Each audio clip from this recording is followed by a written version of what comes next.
Hi, my name is Jenna Dean, and I'm a fourth grade teacher here at Helena Park Elementary in Nederland, Texas, and I am a Milken Educator.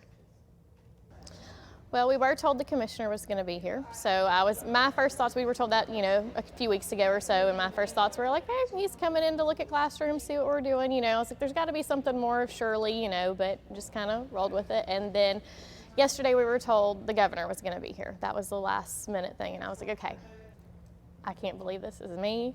Am I truly being recognized for this? Is really the governor of the state of Texas really here for me? Would have never thought I would ever in my career receive that type of honor. I've had lots of honors from the district over the years, and I would have never in a million years thought that I would be honored, including by the governor of the state of Texas. I think it's important to recognize high quality teachers. One, I think it helps others strive.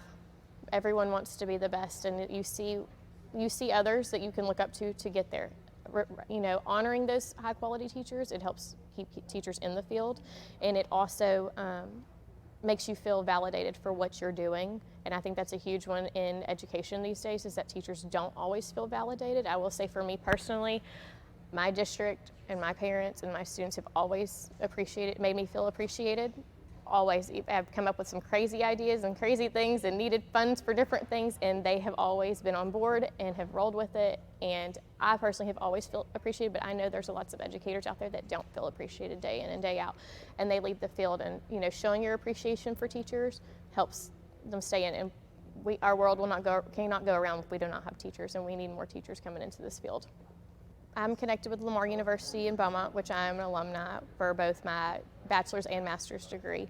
And I've had lots of student teachers over the last few years. And I've actually, 2 of my student teachers we have hired. And last year we hired one, and we did amazing things together. She and I were the only math and science teachers in our grade level. And it was an amazing partnership. She ended up leaving. She's at a different campus now. She's made a full circle and came back. But it was the best partnership we've ever had. And then I had a student teacher also last year, and we hired her this year, and she's also teaching alongside of me. And getting to have people that you've mentored teaching alongside of you and seeing their success. Last year, I know a lot of people don't like to talk about STAR scores. I'm not afraid to talk about STAR. I think there's a reason for everything, and I have a whole thing on that. I said I support it 100%. And last year we both only had, we each had one student that did not pass, but they grew. And to see a first year teacher that I mentored in student teaching, then I mentored her alongside me all year long, to see what could happen with that. That in itself, and then she got Rookie Teacher of the Year for our district. That was so fulfilling to me, and it is so important to mentor others and get them where you are.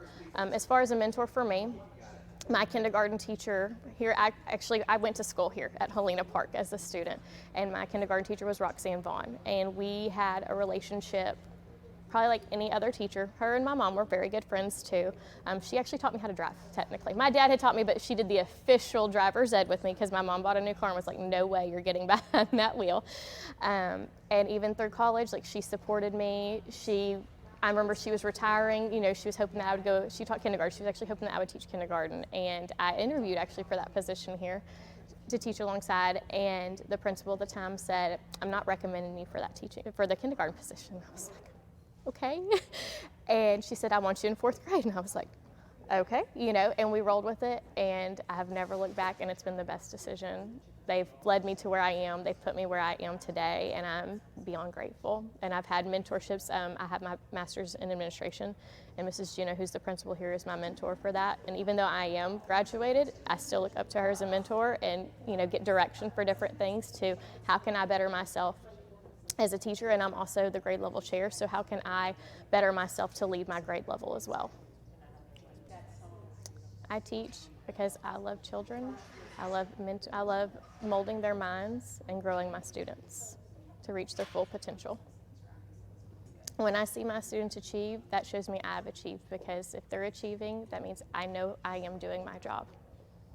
I like mentoring our next role of educators because I've always believed in myself as a teacher. And when I mentor future teachers, I want them to be able to enter the classroom and know what's expected of them and what they need to do, because college is not necessarily real life. What you see all the time, especially if they're in and out, it's not necessarily real life. I remember when I was a student teacher, and like going into the classroom every single day makes a difference in general. And mentoring them, I want them to see real life. I want them to be a part of it, not just sit back and watch, but I want them hands-on, seeing what I do on a daily basis, you know, having those conversations with parents, because that's a big part of it, having those conversations with students, what it takes to do your lessons, you know, all the ins and outs, because while college does prepare you, nothing really prepares you for the real education world except for being in the classroom. Whenever a student teacher leaves my room and they graduate college and they go to apply to be in the classroom, in my opinion, I want to be able to write them a recommendation letter, a glowing recommendation letter. I want to be able to say, yes, they mentored with me. I want to prepare them for their future.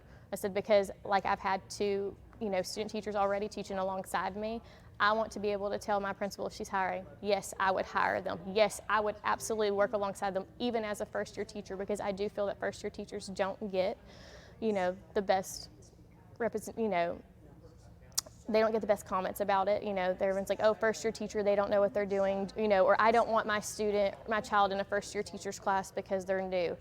If they've been trained and they've had that training and they've been trained well by someone who knows exactly what is expected of them, I said, the two teachers that I've had that have worked alongside me, you wouldn't know they were first-year teachers, because they know their job. And even when they're unsure, they do ask questions, you know, because we're all unsure about different things in life. And so they ask questions, and we make sure that, you know, we're the best that we can be.